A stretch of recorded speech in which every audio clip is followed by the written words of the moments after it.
তুমি একটু হাত মুখটা ধুয়ে নাও, নাকি গোসল দেবে? এক কাজ করি, আমি গরম পানি করে দিই। হ্যাঁ সাইমা। হ্যাঁ বাবু। তুমি এখন গোসল নিয়ে আসো? সেই মেয়েটা কখন গেল সেই নিয়ে তো তোমাদের কোনো ভাবনা নেই।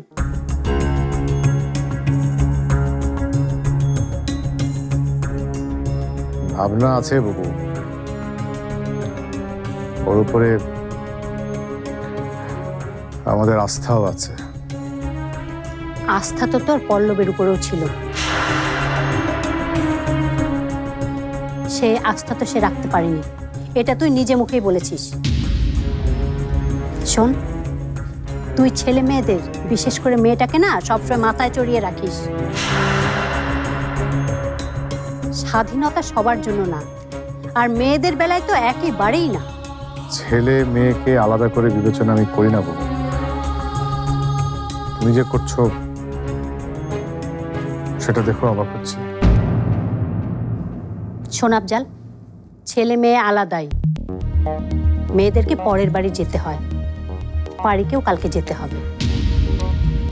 আর পল্লব, সে তো এই বাড়ির বড় ছেলে, এ বাড়ির খুঁটি। মনে রাখিস, খুঁটি যদি নড়বড়ে হয়, মাথার উপর ছাদ আশ্রে পড়তে সময় লাগে না। এত বড় একটা কাণ্ডের পর তোর মেয়েটার যে বিয়ে ভেঙে যায়নি, সেটাই তো কম না, নাকি? কি অলক্ষণের কথা বলছেন বাবু? ও, আমার কথা এখন অলক্ষণই লাগছে তোমাদের, তাই না? আর মেয়েটা যে রাত বেরাতে বাড়ির বাইরে চলে যাচ্ছে, ছেলেটা যে মাতলামি করে লোক হাসাচ্ছে, এগুলো খুব ভালো লক্ষণ, নাকি? বুবু, তুই থাম আফজাল, এসব রোগের ওষুধ আমি জানি। আমার কথা যদি মানিস না, তাহলে কাল পাড়ির বিয়ের আসরেই পল্লবের বিয়ের একটা ব্যবস্থা কর। তোমার কি বলেন বাবু? পল্লবের বিয়ে? না বাবু,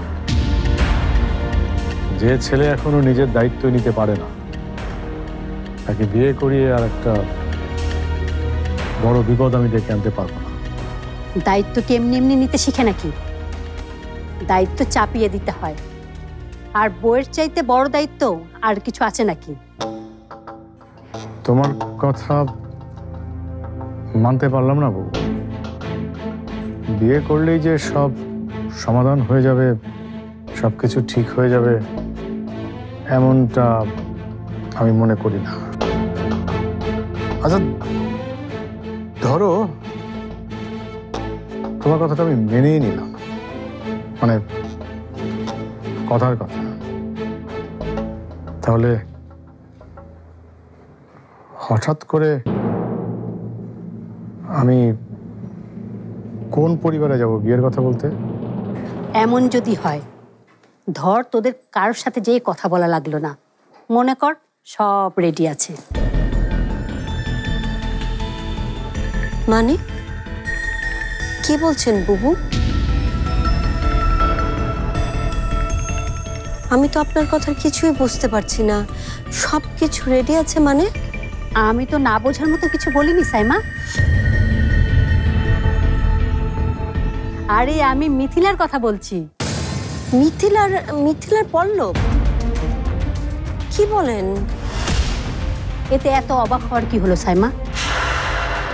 আমি মেয়ের মা হয়ে যখন নিজে বলছি, তাতে তোমাদের চোখ কপালে ওঠার কি হলো? না না না, এখন কি সেই আগের যুগ আছে নাকি? হুট করেই এরকম একটা বিয়ের সিদ্ধান্ত নিয়ে নেওয়া যায় না। ও আচ্ছা, আমি যখন মিথিলার কথা বললাম তখন হুট করে হয়ে গেল, আর যখন নিজের মেয়ের বেলায় হলো তখন বুঝি কিছু হলো না?